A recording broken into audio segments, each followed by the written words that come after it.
Hello all, second video of the day, and I thought I'd do the video on something that I think is a very important subject indeed, and that is to support local growers. So I've been to a car boot sale today, which is a place where people turn up with, a car boot or trailer or van, whatever, full of goods, set up a stall, and then they sell them to people who have entered the car boot. So yeah, a good idea. You can go in either as a buyer or a seller or a bit of both, if you want. So yeah, good idea there. And people sell things that quite often they want to get rid of. They sell stuff that they've maybe grown or made themselves, or just some they want to clear out their garage or their loft and they go there and flog it. So a great idea.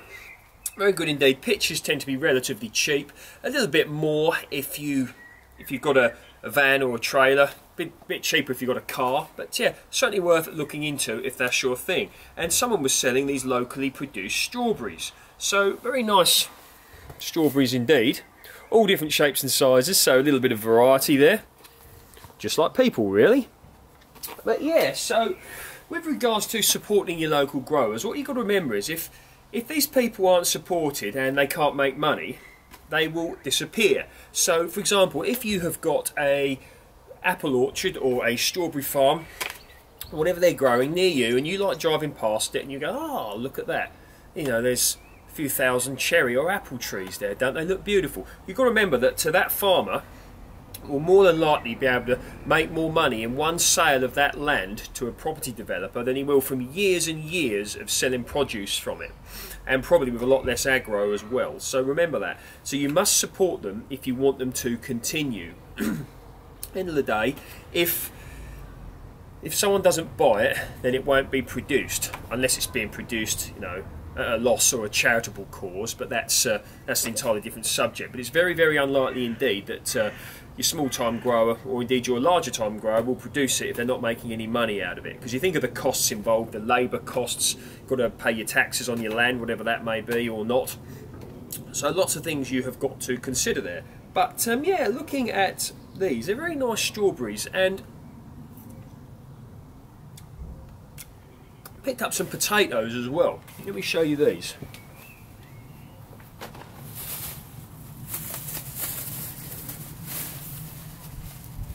Look at that, look. That skin that just rubs off, look, like that. Nice bag of potatoes here. Nice boiled up with some mint.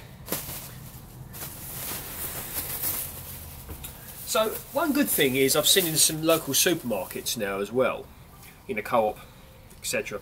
And what you see is quite often they're supporting local growers, local bakers, whatever. So you've got a local cake company, a local company growing fruit and veg, a local company selling crisps even, I saw a while ago. So even if you have to pay a little bit more, I think it's worthwhile supporting the small time or medium-sized business in order to help contribute to your local area, either in an economical sense or in a beauty sense. As stated before, a lovely beautiful apple orchard out in blossom is a sight to behold, really, I think. And if we don't contribute to them, then they're going to disappear. And of course, with regards to the jobs created for the local area, whatever, if someone's working at the local crisp factory or something like that, which I have seen, made from potatoes grown in the local area, that's good for the economy as well. So many things to be gained from supporting local growers, and I think it's a very important subject. I've spoken on this before, so get yourself out there. And I mean, things like farmers markets can be very interesting as well. If you go to a farmers market and you see a small-time apple grower or someone like that, you might be very much surprised as to what's available, all the different varieties. Maybe you're used to going to the supermarket and you're used to just seeing your regular apples, your Golden Delicious, your Gala. Of course, supermarkets do also sell rarer varieties and more traditional varieties as well. Quite often the supermarkets get a bad rap, but it's not true in all cases.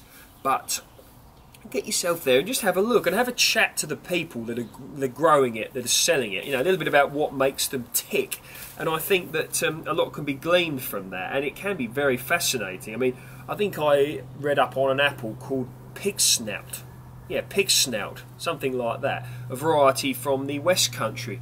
I believe. So there's literally hundreds of cultivar of apple, so many of which most people, myself included, haven't even heard of. So with regards to keeping tradition going, keeping the small time grower going and all the benefits there, it's certainly worth doing to contribute to local growers, even if it's just some bloke who's selling a few homegrown tomato plants or runner bean plants outside the front of his house, you know, at a relatively cheap price, because it's highly unlikely he's making a lot of money out of this, and these can be tough times for small time growers. So yeah, support them where you can is the message. So get yourself down there and try some of the locally sourced produce, and don't forget that that produce probably hasn't had to, well, if it's locally sourced, it won't have had to have travelled as far as if it's not locally sourced. So for example, them strawberries, if they were grown in a field in a polytunnel, you know, a mile from here,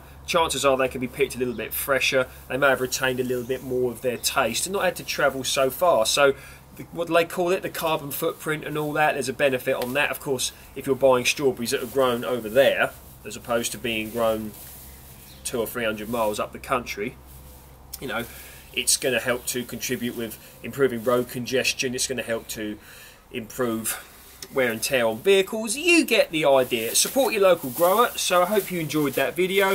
If you want to ask me any questions about it down below, or you want to tell me who you like to support and what your feelings are on this, post that down below. And as always, if you like my work, you like my content, please, in fact you could even buy local peas if you want, so please feel free to like, share and subscribe. Take care and speak soon.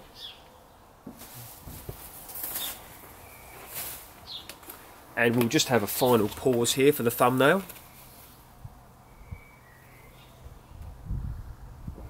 See you later.